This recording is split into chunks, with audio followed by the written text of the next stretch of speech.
Mis padres me usaron durante 10 años como su enfermero personal, prometiéndome la casa por todo el tiempo que les di. Cuando mi padre murió diciendo que me amaba, descubrí que el testamento decía otra cosa, todo era para mi hermano. Desde ese día no volví a visitar a mi madre, ahora mi hermano me exige que la siga cuidando porque soy un bueno para nada. Durante años me tragué todo en silencio. Los cuidados, las promesas, los sacrificios, la maldita idea de que algún día todo iba a tener sentido. Y no porque yo fuera un santo ni mucho menos, sino porque me vendieron esa ilusión desde el primer momento en que mi padre se enfermó y mi madre empezó a mirar hacia otro lado fingiendo que no pasaba nada. En ese entonces yo apenas tenía 24 años, estaba terminando mis prácticas como enfermero en un hospital comunitario de Aurora y soñaba con irme a vivir a Chicago. Tal vez conseguir algo en el Mercy Hospital y dejar atrás esa casa que olía a Vicks VapoRub, a orina vieja y a recriminaciones que flotaban en el aire incluso cuando nadie decía nada. Pero justo cuando parecía que mi vida iba a arrancar de verdad, recibí la llamada de mi madre. Esa llamada que todavía recuerdo con claridad porque me congeló la sangre. Fue directa, sin un hola ni un ¿cómo estás? Tu papá tuvo otro episodio, esta vez cayó por las escaleras. Lo encontraron los vecinos. No sé qué hacer. Necesito que vengas. Ese necesito que vengas fue el principio del final para mí. Yo fui. Claro que fui. ¿Cómo no iba a ir si era mi padre? Dejé todo tirado, le avisé a mi supervisor que necesitaba ausentarme unos días y me lancé para allá creyendo que solo sería por un fin de semana. Cuando llegué, lo encontré en el sofá, con la pierna vendada, el rostro más pálido de lo que recordaba, y con una voz quebrada que apenas se sostenía mientras me decía, me alegra que estés aquí, hijo, contigo a mi lado. Puedo respirar tranquilo. Me quebré. Literalmente. Me senté junto a él y no me moví durante horas. Y cuando por fin me paré, fue para preparar sopa, buscarle los medicamentos y hablar con los médicos sobre sus próximos pasos. Así empezó todo. Así se me fue la vida sin que me diera cuenta. Al principio, cada vez que alguien me preguntaba por qué había abandonado mi carrera, por qué no volví a Chicago, yo decía que era temporal, que solo estaba ayudando mientras mi papá se recuperaba. Que después retomaría todo. Pero los días se volvieron semanas, las semanas meses, y luego ya estaba yo atrapado en esa rutina de despertarme a las 6, revisar los niveles de glucosa, preparar el desayuno, revisar que tuviera las medicinas a tiempo, calentar la compresa, programar las citas, limpiar sus heridas, comprar lo que faltaba y aguantar cada puta noche sin dormir porque se despertaba con alucinaciones o con espasmos. Mientras tanto, mi hermano, ese cabrón, el gran favorito, el que estudiaba negocios en la universidad privada que mis papás pagaron vendiendo medio terreno de los abuelos. Apenas llamaba una vez al mes y cuando lo hacía era para preguntar si ya le habían llegado los papeles de su beca o si necesitaban algo para la casa, pero todo dicho con un tono de superioridad que me revolvía el estómago. A él nunca le pidieron nada. Nunca. Ni una visita. Ni una noche de desvelo. Ni una ida al hospital. A él le tocó la parte bonita de la familia, la de las fotos de Navidad, los abrazos públicos y los estamos orgullosos de ti. Yo, en cambio, fui el bueno, el hijo noble, el que se sacrifica. Así me lo decía mi madre mientras me pasaba una taza de café y me daba una palmada en el hombro, como si eso fuera suficiente para compensar que no tenía vida. Eres un ángel, hijo. Tu padre estaría perdido sin ti. No te preocupes, cuando él ya no esté, esta casa será tuya. Te la mereces más que nadie. Y ahí estaba yo, creyendo esas palabras como un imbécil, convenciéndome de que tal vez ese era mi destino. Que tal vez no necesitaba una carrera, ni una pareja, ni amigos que dejé de ver uno por uno, ni siquiera tiempo libre. Porque algún día todo eso que estaba haciendo por ellos tendría sentido. Que cuidar de mi padre era una especie de pago adelantado por una vida futura tranquila. Que al menos tendría un techo propio, un espacio donde no sintiera que todo lo que era, se lo debía a alguien más. Mi padre, entre lapsos de lucidez y dolor, también repetía lo mismo, que yo era su bastón, que él sabía que sin mí ya estaría muerto, que no confiaba en nadie más. Esta casa es tuya, hijo. Yo sé quién ha estado aquí y quién no. No dejes que nadie te diga lo contrario. Y sí, tal vez lo decía con el corazón, pero lo cierto es que nunca lo puso por escrito. Nunca fue al maldito abogado. Nunca firmó nada. Porque él vivía bajo la ilusión de que con sus palabras bastaba, como si la ley entendiera de promesas verbales. Y yo, como un pendejo, nunca pregunté, nunca exigí, nunca levanté la voz. Porque creí que con amarlos y cuidarlos era suficiente. Porque todavía no entendía que para esa familia, amar significaba obedecer. Y obedecer significaba sacrificarte y sonreír mientras lo hacías. Pasaron casi 10 años así. 10 años viendo a mis amigos avanzar, graduarse, casarse, tener hijos, comprarse casas, mudarse de ciudad, mientras yo seguía lavando pañales de adulto, empujando sillas de ruedas. Escuchando cómo mi madre me decía que me cortara el cabello porque parecías un vagabundo y cómo mi padre se disculpaba cada 2 días por no poder caminar, por no poder hacer nada solo, por arrastrarme con él en su caída. 10 jodidos años donde me acostumbré a vivir con la espalda rota, el alma dormida y la cuenta bancaria vacía, todo para mantener una promesa que ni siquiera fue escrita. Hasta que una noche, justo después de haberle administrado la dosis de insulina y acostarlo en su sillón favorito para que viera una repetición de los Bears, mi padre cerró los ojos, me dijo que me amaba. Y no volvió a abrirlos. Así se fue. Sin un suspiro largo, sin una escena dramática. Solo se apagó. Y yo me quedé ahí, con la jeringa aún caliente en la mano, mirando el cuerpo que había cuidado por una década, sintiendo un vacío que no sabía si era dolor o liberación. Llamé al 911. Luego a mi madre. Y cuando llegó el forense, lo único que pude pensar fue, ya se acabó. Ahora me toca a mí. Pero no. No se había acabado una mierda. 2 semanas después, cuando nos sentamos frente al abogado a leer el testamento, esperando cerrar el ciclo de ese infierno con al menos una señal de justicia, escuché su voz temblorosa leer cada cláusula. Cada palabra legal, cada línea escrita con tanta claridad que dolía. Declaro que todos mis bienes, incluyendo la propiedad ubicada en Aurora, así como cuentas bancarias y seguros, serán entregados a mi primogénito, el señor Mark de Hernández, por considerar que es quien mejor los administrará. En beneficio de la familia. No había una sola mención hacia mí. Ni un párrafo. Ni una jodida línea. Mi madre no me miró. Solo respiró hondo, se acomodó el collar y dijo bajito, es lo mejor para todos. En ese momento me paré, no dije nada, no grité, no lloré. Solo me levanté, salí por la puerta, caminé hasta la casa, subí a mi cuarto, metí lo poco que tenía en una maleta vieja, agarré mi licencia, mis credenciales, y me fui. Cerré esa puerta con una rabia que me quemaba por dentro y prometí no volver jamás. Nunca. Porque esa fue la última vez que me dejé joder sin hacer nada. La última vez que fui el hijo bueno. El cuidador. El invisible. El reemplazable. La última vez que permití que alguien se limpiara los pies conmigo y luego esperara que le diera las gracias. Actualización 1. Pasaron 6 meses desde que crucé esa puerta por última vez. Medio año exacto desde que cerré la casa con un portazo que todavía retumba en mi cabeza cada vez que me quedo en silencio. Me fui sin mirar atrás, sin llevarme más que la ropa que cupo en una maleta rota y el mismo teléfono que sonaba cada hora con llamadas perdidas de mi madre. Me instalé en un apartamento minúsculo en Elgin, a 30 minutos en carro, pero a años luz emocionalmente de todo lo que significaba ese infierno.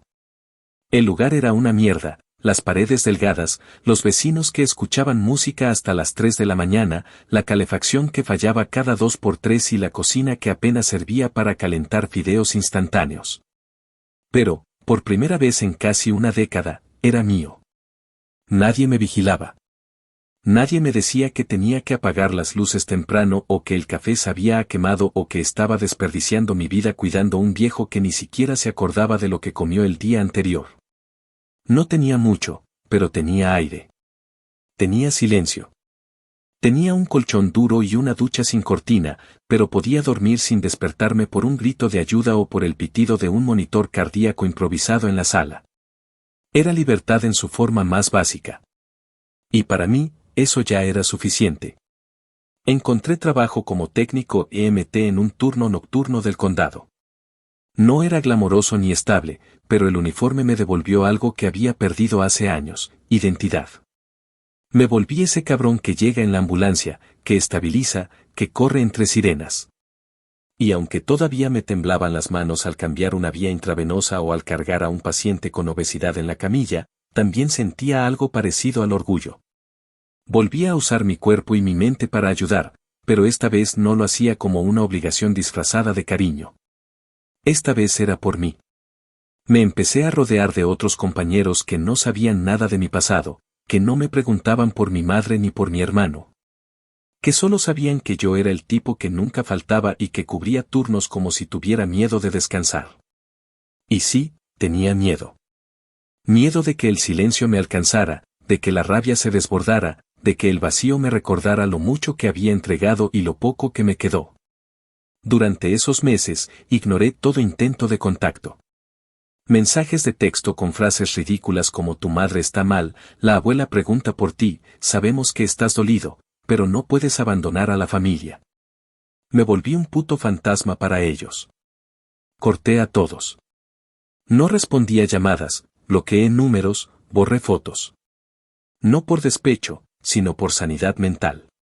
Me había tragado demasiadas humillaciones como para seguir escuchando voces que solo sabían exigir.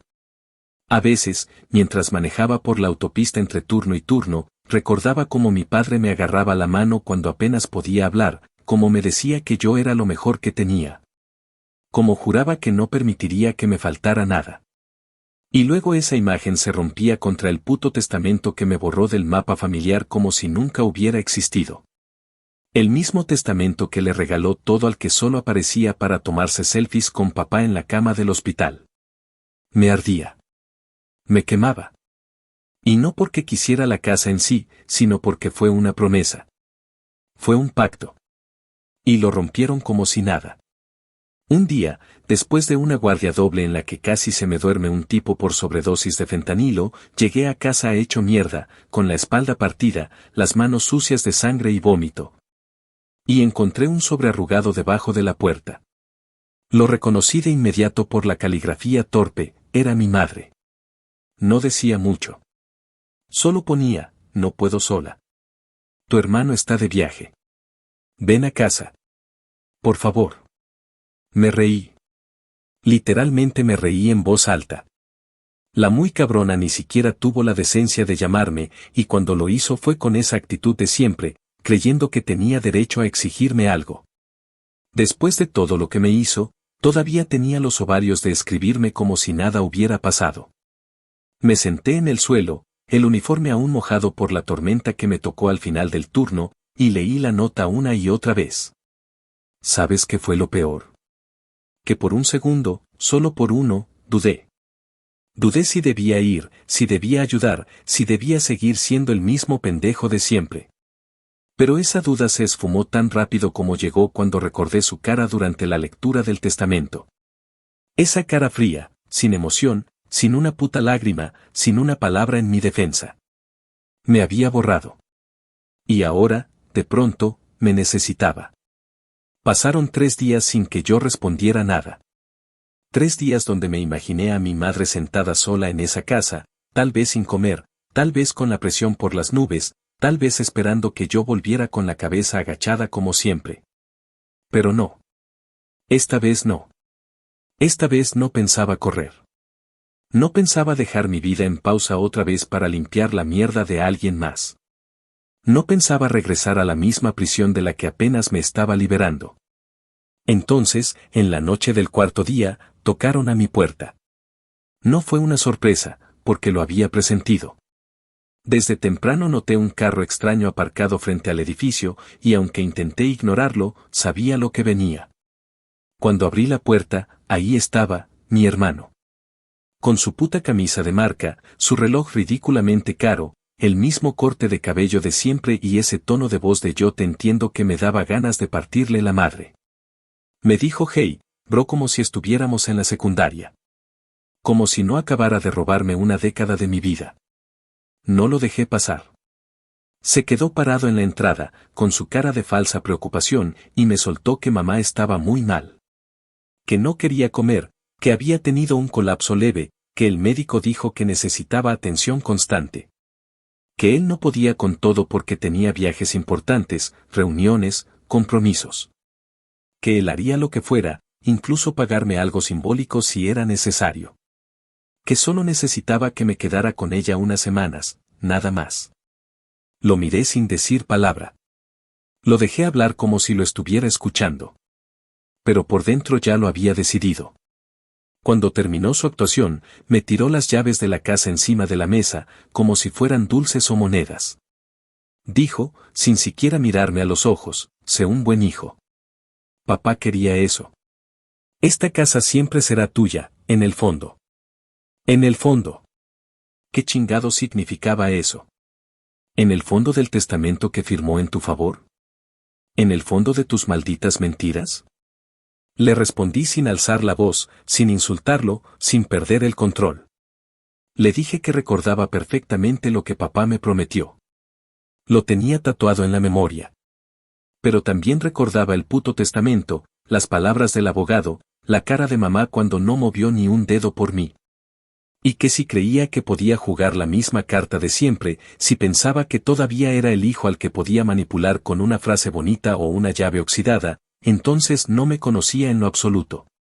Cerré la puerta. No se la azoté. No grité.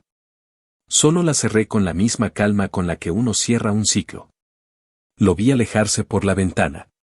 Subió al carro y se quedó un rato estacionado, como esperando que saliera corriendo tras él. No lo hice. Solo me senté de nuevo, prendí el televisor, y por primera vez en años me sentí dueño de algo, de mi puta decisión. Y si pensaban que esa era la última vez que me iban a necesitar, se equivocaban. Porque el infierno apenas había empezado. Y esta vez, yo era el que tenía el puto control. Actualización 2. Pasó poco más de un año desde la última vez que tuve contacto con alguno de los dos, y cuando digo contacto no me refiero a esas llamadas esporádicas desde números desconocidos que nunca contestaba, ni a los correos que se iban directo a spam con asuntos ridículos como mamá te necesita o podríamos arreglar esto como familia, sino al tipo de contacto real. Ese donde tienes que ver a la persona de frente y pretender que no te dan ganas de escupirle en la cara. Después de cerrar esa puerta la noche en que mi hermano apareció con la maldita cara de compasión fingida y la voz impostada de mártir sobrecargado, me dediqué a rehacerme. A juntar los pedazos. A vivir, carajo. Me mudé a un apartamento un poco más decente, seguí en el turno nocturno como EMT, pero comencé a tomar clases en línea para terminar lo que nunca pude terminar, mi jodida carrera de enfermería. Empecé desde cero, sin ayuda, sin becas, sin nadie que me dijera que estaba haciendo lo correcto. Solo lo hice. Porque por primera vez en años no estaba esperando la aprobación de nadie, ni la mirada condescendiente de mi madre ni las palabras falsas de mi hermano. Me pertenecía. Mi vida, mi tiempo, mis decisiones. Y si a alguien le dolía, que se jodiera. Durante todo ese tiempo, mi madre continuó enfermándose. Lo sabía por conocidos del vecindario, por un par de enfermeros del hospital que me reconocían del pasado. Incluso por una vecina que se volvió experta en enviarme mensajes pasivo-agresivos desde su cuenta de Facebook diciendo cosas como ojalá algún día puedas perdonar, hijo, porque la salud no espera. Ignoré todo eso. No por rencor, aunque claro que lo había, sino por dignidad. No iba a regresar a una casa donde me habían enterrado en vida. No iba a volver a ver a la mujer que permitió que me borraran del testamento y luego me pidió que me quedara callado por el bien de todos. Me mantuve firme incluso cuando supe que había sido hospitalizada 2 veces por complicaciones cardíacas.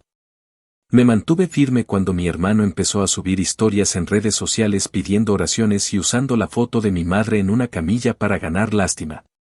El muy cabrón tenía la cara de mármol. Subía selfies en la playa con frases como hay que mantener el equilibrio, incluso en los momentos difíciles, mientras mi madre estaba sedada en terapia intermedia. Y aún así, cuando la gente le preguntaba por mí, él respondía con frases ensayadas del tipo mi hermano está lidiando con sus propios demonios, pero sé que en el fondo todavía se preocupa. El cinismo era tan grande que me daban arcadas. Un viernes por la noche, a eso de las 2 de la mañana, justo cuando estaba limpiando una camilla en la estación y revisando los suministros del turno, me llamó una trabajadora social del hospital donde estaba internada mi madre. Al principio dudé en contestar, pero el número era local y mi intuición no me dejó ignorarlo. Me habló con una voz suave, casi como si ya supiera que estaba lidiando con alguien a punto de explotar. Me explicó que estaban preocupados por el entorno familiar de mi madre, que su hijo mayor no se había presentado en días, que había firmado documentos comprometiéndose a estar al tanto de todo. Pero que no contestaba llamadas ni respondía a correos. Me preguntó si yo estaba al tanto de su condición médica y si tenía alguna posibilidad de participar como contacto de emergencia. Fue ahí donde todo se volvió una puta ironía. Le pregunté si ella sabía quién había sido el cuidador principal durante una década. Si tenía idea de quién había dejado todo por esa mujer. Le conté, sin filtros y sin pausar, que yo fui quien limpió sus vómitos, quien le sostuvo la cabeza en cada crisis de ansiedad, quien cocinaba, inyectaba, bañaba, cambiaba sábanas y pagaba cuentas con sueldos miserables durante casi 10 años mientras su hijo estrella se largaba de viaje cada vez que podía. Y que después de todo eso, cuando el viejo murió, el testamento me dejó fuera como si no existiera. Le dije que no me buscaban por amor, ni por sentido de familia, ni por reconciliación. Me buscaban porque el otro no quería cargar con las consecuencias de haber ganado. Que él se llevó la casa, el dinero, los títulos, las palmaditas en la espalda, y ahora que todo se derrumbaba, pretendía dejarme los escombros. La trabajadora social guardó silencio. Luego, como si entendiera la gravedad del asunto, me dijo que probablemente el siguiente paso sería que el hospital notificara a Adult Protective Services. Porque no podían seguir esperando por un familiar que claramente no se hacía cargo. Me agradeció por la honestidad y colgó. Esa misma noche empecé a escribir un documento. Una declaración con fechas, nombres, turnos, horarios, registros, facturas y todo lo que pudiera probar que yo no solo no era responsable, sino que durante años fui el único que cargó con esa mierda mientras los otros vivían como si no existiera. Reuní recibos, mensajes viejos, fotos, hasta una carpeta con los turnos médicos que había solicitado durante la época en que vivía con ellos. Quería tenerlo todo listo, no porque me interesara ayudarla, sino porque no iba a permitir que me colgaran el muerto. No esta vez. No ahora que por fin estaba empezando a respirar. Días después, recibí una citación informal para una entrevista con un agente de protección al adulto mayor. Me presenté con todo en orden, traje cada puto documento, cada prueba, cada relato. Expliqué todo con claridad. Sin gritos, sin escándalo, pero con esa clase de precisión que solo puede dar el rencor que te quema el pecho. El agente me dijo que era probable que abrieran un caso para determinar negligencia, y que, de ser así, el principal responsable sería el beneficiario directo del testamento. Es decir, mi querido hermano. Por primera vez en mucho tiempo, sentí que la historia comenzaba a inclinarse. Que la balanza se movía aunque fuera un poquito. Que alguien más estaba empezando a ver la mierda que por años me tuve que tragar solo. No volví al hospital. No llevé flores. No llamé. No me presenté ni siquiera cuando me enteré de que habían trasladado a mi madre a un centro de cuidados prolongados, porque ya no podía valerse por sí misma. Me limité a dejar claro, ante el sistema, que yo ya había cumplido mi parte. Y que si ahora estaban buscando a alguien para limpiar el desastre, que tocaran la puerta correcta. Porque esta vez, yo no pensaba mover ni un puto dedo. Y si a mi hermano se le ocurría, por un segundo, volver a mi puerta a pedir ayuda, ya tenía preparada la respuesta. Porque si creyeron que el hijo invisible iba a seguir callado, era hora de que aprendieran cómo ruge el que nunca escucharon. Actualización 3. Había pasado casi un año y medio desde aquella última llamada del hospital y la visita de la trabajadora social, y aunque las cosas parecían haber entrado en una especie de calma superficial, yo sabía que tarde o temprano algo más iba a reventar.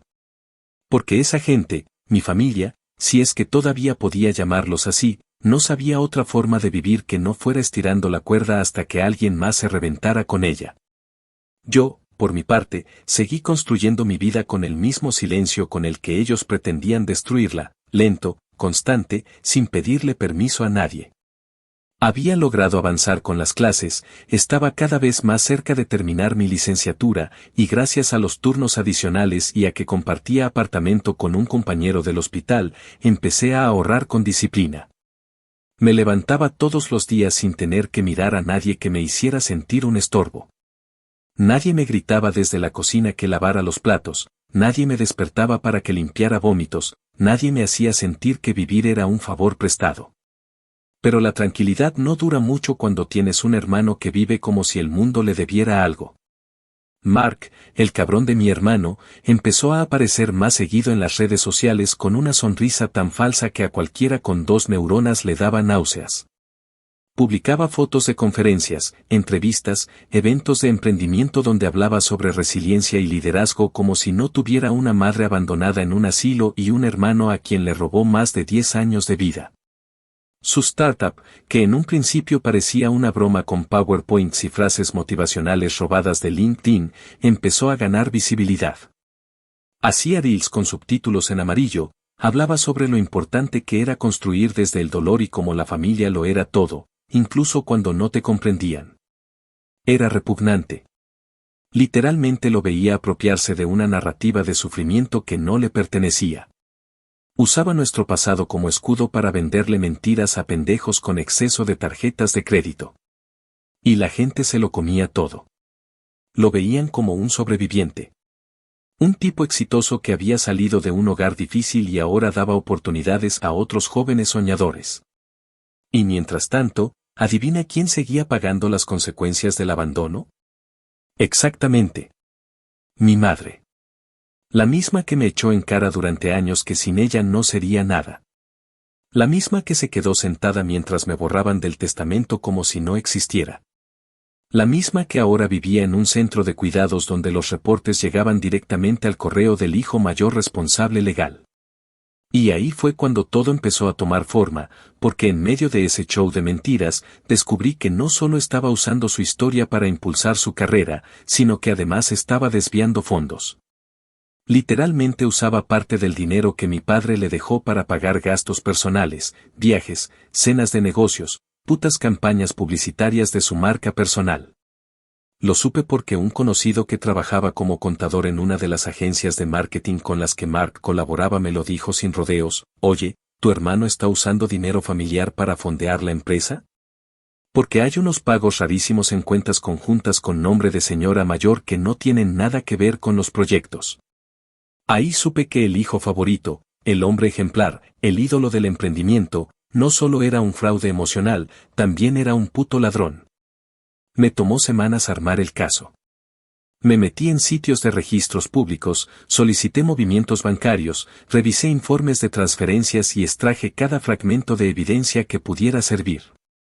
Encontré documentos que mi madre había firmado bajo presión, algunos incluso mientras estaba sedada por los calmantes, donde autorizaba a mi hermano a manejar sus cuentas para simplificar el proceso de administración. Una jugada maestra de manipulación, porque si bien ella seguía siendo titular, él tenía poderes totales de decisión. Y lo estaba usando. A lo bestia. Desde facturas de Amazon hasta suscripciones premium de software que no tenían ni puta relación con el cuidado de una mujer enferma. Era descarado. Cínico. Asqueroso. Y lo peor era que, ante el sistema, todo lucía legal, hasta que alguien lo señalara. Así que eso hice. Presenté una denuncia formal ante el Tribunal de Sucesiones del Condado. Argumenté mala administración de bienes, negligencia con adulto mayor y fraude por uso indebido de fondos patrimoniales. Llevé copias de las pruebas. Declaraciones notarizadas y hasta una carta firmada por uno de los médicos del asilo donde detallaba que mi madre no estaba en condiciones cognitivas estables como para autorizar decisiones financieras. El juez, un tipo calvo con ojos cansados y una mirada afilada como navaja, revisó todo con una lentitud que me desesperaba, pero al final aceptó que el caso era suficientemente grave como para abrir una investigación formal. En menos de un mes, congelaron temporalmente las cuentas asociadas al fideicomiso de mi madre y citaron a mi hermano a una audiencia preliminar. Ese día lo vi en persona por primera vez en más de un año. Entró al juzgado con la misma sonrisa de siempre, con su trajecito caro, con su maletín de cuero y esa arrogancia que lo hacía parecer intocable. Pero algo en su expresión cambió cuando me vio sentado al otro lado del salón. Se le borró la sonrisa. Se le endureció el gesto.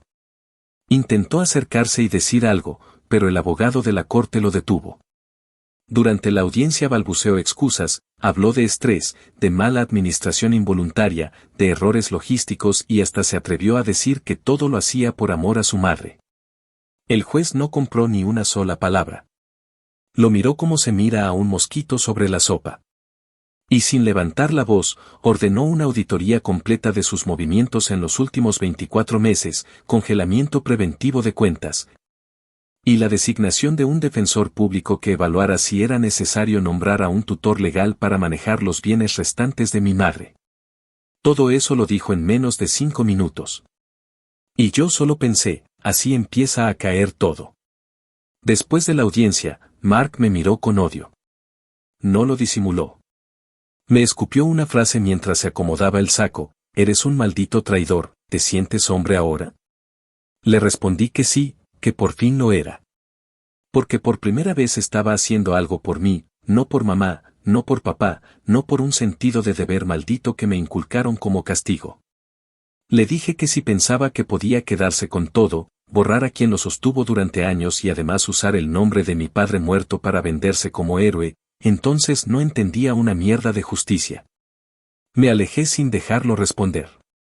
Y juro por lo más sagrado que en ese momento sentí que algo dentro de mí se reparaba. Tal vez no del todo. Tal vez seguía roto. Pero ya no era el mismo hijo dócil. El mismo enfermero sin sueldo. El mismo bueno para nada. Ahora era el cabrón que iba a desmontarle el teatro, piedra por piedra. Aunque me tomara el resto de la vida. Aunque tuviera que verlo arrastrarse para sobrevivir. Porque la diferencia era que ahora, yo no tenía miedo. Él sí. Actualización 4. Había pasado un poco más de 2 años desde la muerte de mi padre, y para ese punto ya no quedaban ni ruinas de la farsa familiar que habían construido durante décadas. Todo se había empezado a caer con una lentitud grotesca y precisa, como esas casas viejas que crujen por dentro durante años antes de derrumbarse de golpe.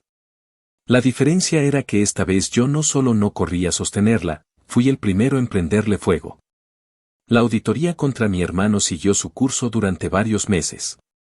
El tribunal descubrió transferencias a cuentas personales que nunca habían sido declaradas, compras que no podían justificarse bajo ninguna categoría relacionada con el cuidado de un adulto mayor, y, lo más importante, identificaron que muchas de esas decisiones financieras habían sido firmadas usando poderes legales que mi madre otorgó cuando ya tenía diagnóstico de deterioro cognitivo moderado. Es decir, el muy hijo de puta firmó papeles haciéndose pasar por el hijo que cuidaba, pero lo único que cuidaba era su bolsillo. Mientras el proceso seguía, mi madre fue trasladada, por orden médica, a un centro de cuidados prolongados en las afueras de Radford. El mismo juez que ordenó la congelación de bienes también autorizó el nombramiento de un administrador legal temporal que se encargara de todo lo relacionado a su manutención. No era yo. Y no porque no pudiera, sino porque dejé muy claro, en documentos y frente a testigos, que no quería tener ninguna responsabilidad sobre ella. Ninguna. Ni económica, ni médica, ni emocional. Y lo reafirmé con una frase que hizo que hasta el secretario de la corte levantara la mirada: fui su enfermero por casi una década, sin salario, sin reconocimiento, sin herencia. Ahora solo soy su hijo. Uno que decidió no perdonar. Y eso es legal. Nadie dijo una mierda después de eso. Nadie pudo. La consecuencia de ese cambio fue que, por primera vez en su vida, mi madre quedó completamente expuesta. Sin su hijo favorito moviendo las cuentas desde la sombra. Sin el bueno para nada al pie de la cama. Sin nadie que la defendiera cuando los costos del cuidado se dispararon. Porque sí, mantener a una persona en condiciones de dependencia total, con complicaciones cardíacas, demencia progresiva y movilidad reducida, cuesta. Y cuesta caro. El seguro que le quedaba cubría una parte, pero el resto debía salir de su patrimonio, el mismo patrimonio que Mark había usado como cajero automático personal durante años. Y cuando se hizo evidente que ya no había liquidez suficiente, el administrador solicitó ante el tribunal la venta de activos para cubrir las deudas. ¿Y sabes cuál era el principal activo que quedaba? Exacto. La casa. Esa maldita casa en Aurora, la misma que mi padre me prometió cada vez que le cambiaba los vendajes, la misma que limpié de orina y sangre durante años, la misma que soñé tener y que me arrebataron con tinta y firma. Esa casa ahora estaba a punto de ser vendida para pagar las cuentas médicas de la misma mujer que me ignoró cuando más necesitaba que dijera una sola palabra en mi defensa. Yo no moví un solo dedo para evitarlo. Me quedé en mi lugar, trabajando turnos dobles, preparándome para rendir el NCLEX, avanzando en lo mío. Mientras tanto, el administrador publicó el aviso de venta, contactó corredores de bienes raíces y preparó la subasta judicial. La casa fue tasada por menos de lo que valía realmente, porque los años de descuido, el moho en el sótano y los daños estructurales habían hecho lo suyo. Me avisaron del proceso, por cortesía más que por deber, y me preguntaron si quería hacer una oferta. Dije que no. No quería esa casa. Ya no. No después de todo lo que significaba. No después de haber vivido como prisionero entre esas paredes. Pero aún así, pedí una visita. Solo una. No para recuperar nada. Solo para mirar el lugar donde enterraron vivo al hijo que yo solía ser. Fui un lunes en la tarde, después de salir del hospital. Llevaba el uniforme aún puesto, sucio, con olor a desinfectante y a cansancio acumulado. Entré sin llamar porque el administrador había dejado la puerta abierta para los inspectores. Estaba vacía. Absolutamente vacía. Las paredes tenían marcas donde antes colgaban las fotos familiares. El piso de la sala aún tenía una mancha que yo sabía que venía de una noche donde mi padre vomitó sangre y no quise llamar a emergencias porque él me lo suplicó llorando. La cocina estaba desmantelada. El baño de la planta baja seguía teniendo el soporte metálico que yo había instalado para ayudarlo a sentarse sin caerse.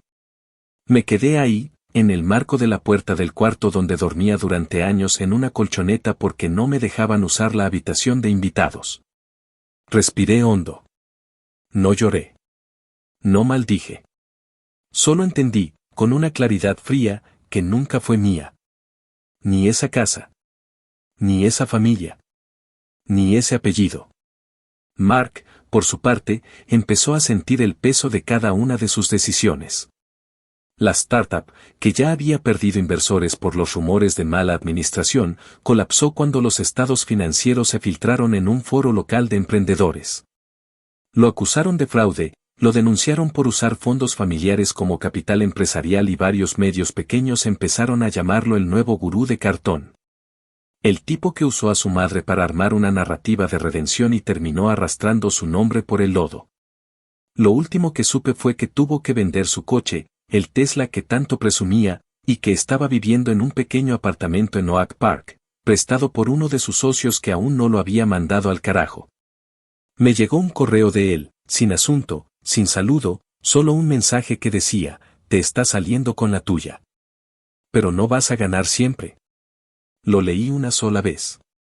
Lo marqué como leído. Y lo dejé ahí, flotando entre los miles de mensajes que recibo por turno. Porque ya no necesitaba responder. Él sabía. Lo estaba viendo todo caer. Mi madre, según me dijo un médico con quien coincidí en una jornada de capacitación, ya no reconocía ni su nombre completo. Vivía en una especie de limbo mental donde mezclaba épocas, confundía voces, y repetía frases inconexas como si fueran oraciones.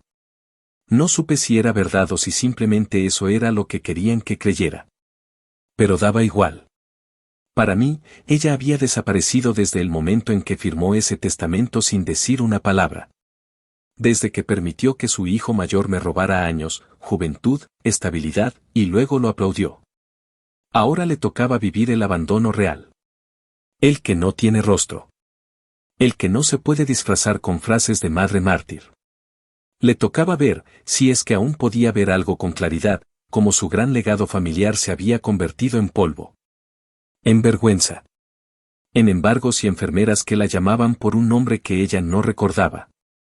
Y mientras tanto, yo, el hijo que no sirvió, seguía avanzando. Más lento, más roto, pero en mi puta dirección.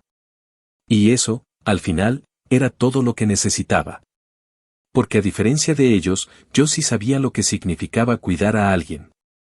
Por eso ahora no cuidaba a nadie más. Solo a mí. Actualización 5. Casi 3 años completos después de la muerte de mi padre, todo lo que alguna vez representó esa casa, esa familia, ese supuesto hogar, ya no existía.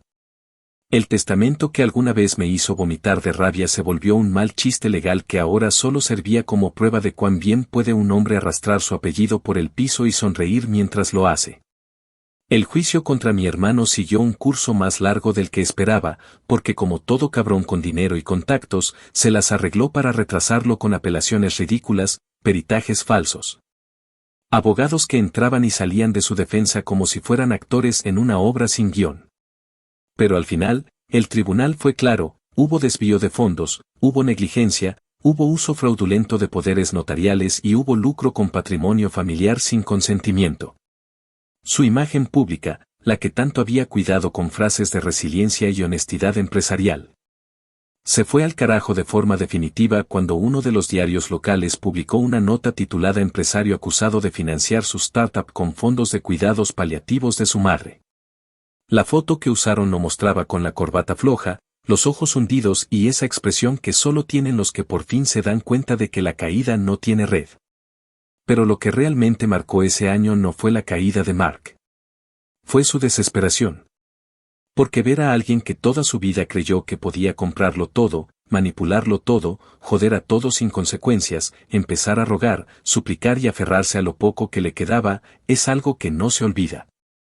Yo había estado ahí. Literalmente ahí. Viéndolo perder su posición en la empresa, sus inversiones congeladas, su nombre vetado de conferencias, sus tarjetas bloqueadas una a una.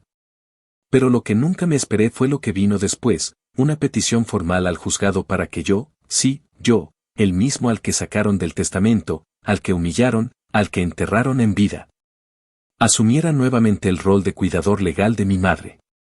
No por un gesto de familia. No por redención. Sino porque no quedaba nadie más. Porque los gastos seguían acumulándose, el seguro ya no cubría lo suficiente y los activos estaban agotados. Porque la única persona con un ingreso estable, sin antecedentes penales, con capacidad técnica, emocional y médica para atenderla, era yo. Me enteré por una carta oficial. Una hoja blanca, impresa con el escudo del condado, donde se explicaba que la solicitud provenía del hijo mayor y que ante la imposibilidad financiera de continuar con la tutela, y considerando los vínculos familiares existentes, se proponía que yo tomara la responsabilidad. Leí esa mierda 3 veces. La última vez, con el puño apretado y la mandíbula tan tensa que pensé que se me iba a partir una muela. No solo tuvo los huevos de pedirme ayuda, lo hizo por escrito, respaldado por la ley, usando mi experiencia como argumento. Como si esos años de desvelo, de drenaje emocional, de humillación, fueran ahora una credencial que él podía usar para salvarse el culo. No respondí de inmediato. Fui directo al juzgado. Me presenté con todo mi archivo de pruebas, con mi historial académico, mi nuevo contrato como enfermero registrado, mis ingresos legales, mi dirección, mi licencia. Todo en orden. Y cuando el juez me preguntó si estaba dispuesto a asumir el rol, lo miré directo a los ojos y dije, no. Absolutamente no y tengo derecho a negarme.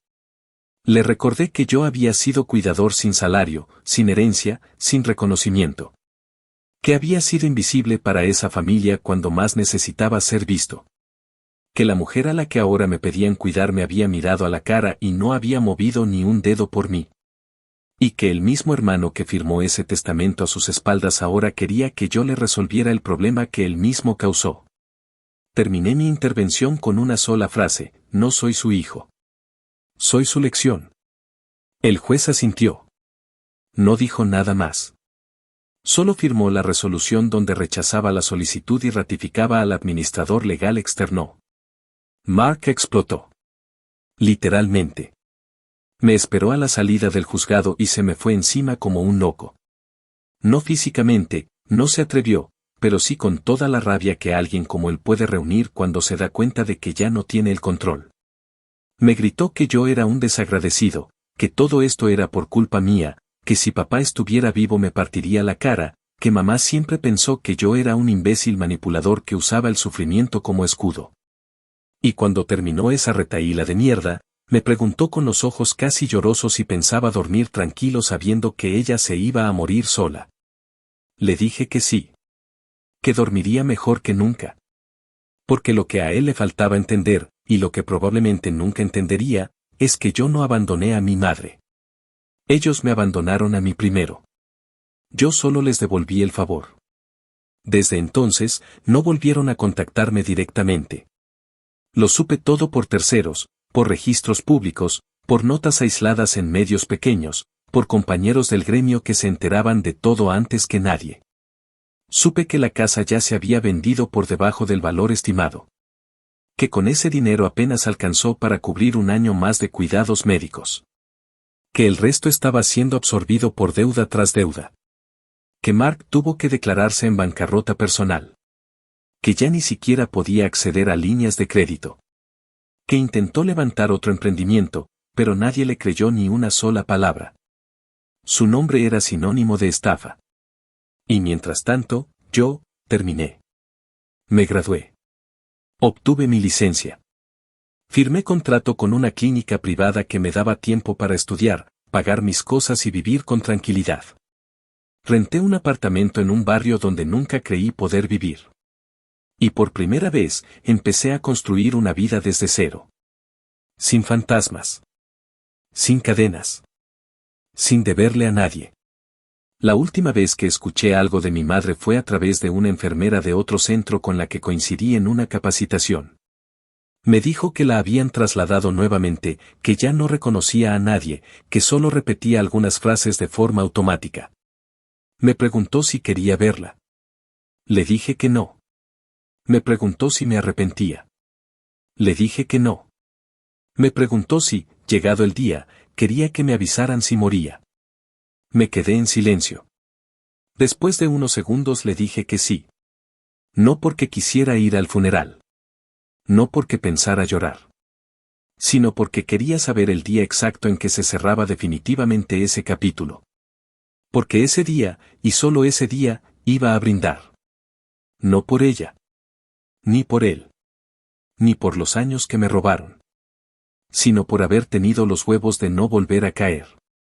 Porque esa, al final, fue mi mayor venganza, no convertirme en lo que ellos esperaban que siguiera siendo. El hijo bueno. El idiota útil. El cuidador eterno. El que jamás sabía decir que no. Actualización final. Pasaron 5 años exactos desde el día en que enterramos a mi padre, y esa cifra, tan redonda y tan cargada de peso emocional, me golpeó más fuerte de lo que esperaba.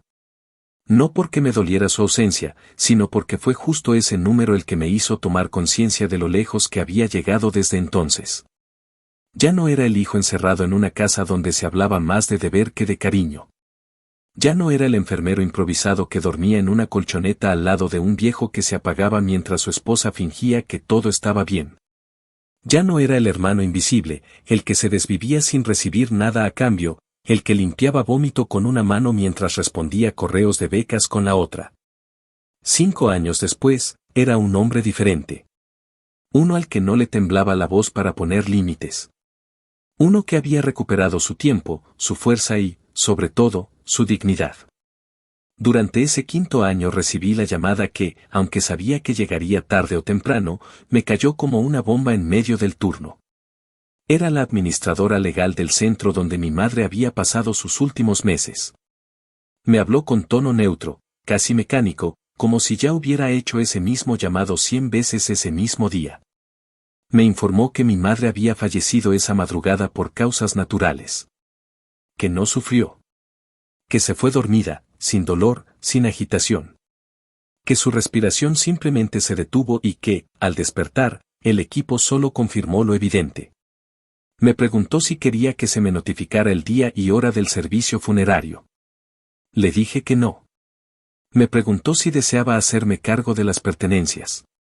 Le respondí que no tenía idea de qué pertenencias quedaban, pero que si algo podía usarse en beneficio de otros pacientes, que lo donaran.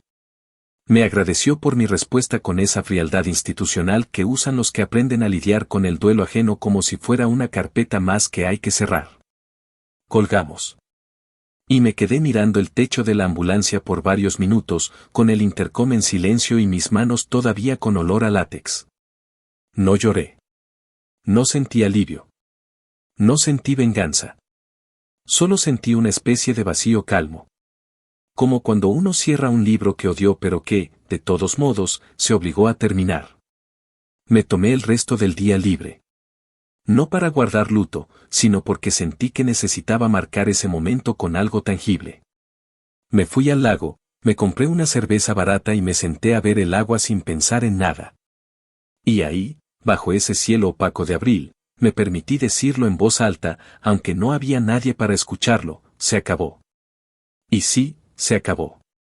Con su muerte se desmoronó el último eslabón de una cadena que me ató durante demasiados años.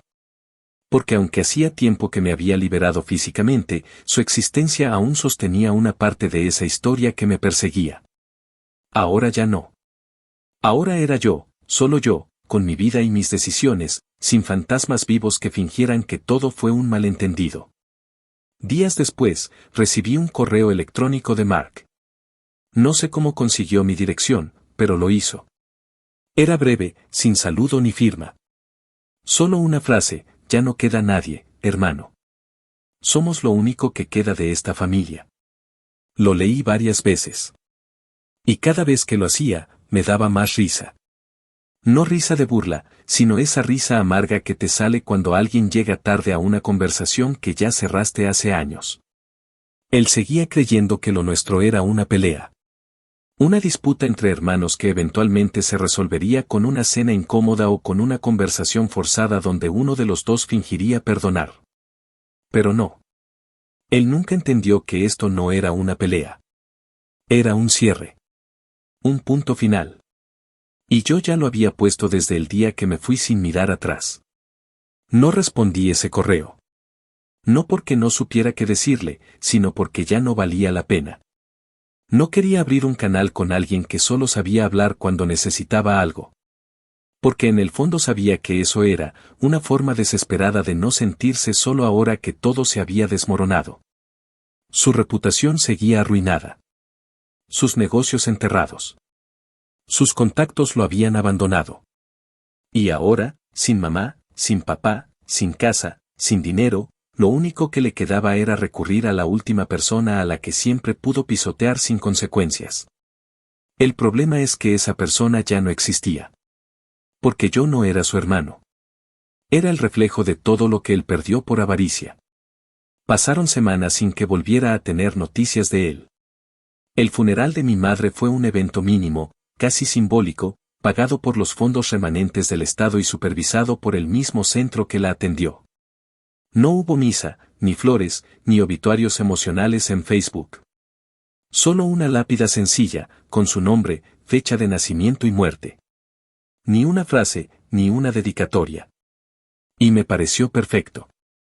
Porque así como vivió los últimos años de su vida, murió, en silencio, apartada, sin el drama que tanto adoraba. Yo seguí con mi vida. Comencé a trabajar en una unidad especializada en cuidados paliativos. Irónico, lo sé. Volver a tratar con pacientes como mi padre, como ella. Pero esta vez bajo mis términos. Con horarios. Con sueldo. Con el reconocimiento que nunca tuve antes. Cada vez que entro a una habitación y una familia me agradece por lo que hago, me acuerdo de todo lo que fui obligado a hacer sin que nadie dijera gracias. Y eso, más que cualquier otra cosa, me mantiene firme. Porque sé que transformé la miseria que me impusieron en algo útil. No para ellos. Para mí. Cada paciente que cuido con respeto es un recordatorio de lo que merezco. De lo que soy capaz. De lo que valgo. Algo que ellos jamás me enseñaron. Nunca volví a pasar por esa casa. Ni siquiera cuando supe que la habían remodelado y vendido de nuevo. No me interesa verla. No me interesa saber si alguien la llenó de nuevos muebles, de nuevas risas, de nuevos recuerdos. Porque para mí, ese lugar está maldito. Y porque aprendí que uno no tiene que quedarse donde lo entierran. Uno puede resucitar, patear la tierra y seguir caminando. Así lo hice yo. Y si tuviera que volver a hacerlo, lo haría 1000 veces más. Mi venganza nunca fue pública. Nunca fue escandalosa. Nunca fue de esas que uno grita a los 4 vientos para que todos aplaudan. Mi venganza fue más sencilla. Fue callada. Fue verlos desaparecer lentamente bajo el peso de su propia mierda mientras yo construía algo que nadie podía quitarme, mi paz. Porque esa es la mayor victoria de alguien que fue usado, descartado y olvidado, no hundirse. No romperse. Y no perdonar cuando el perdón ya no cambia nada.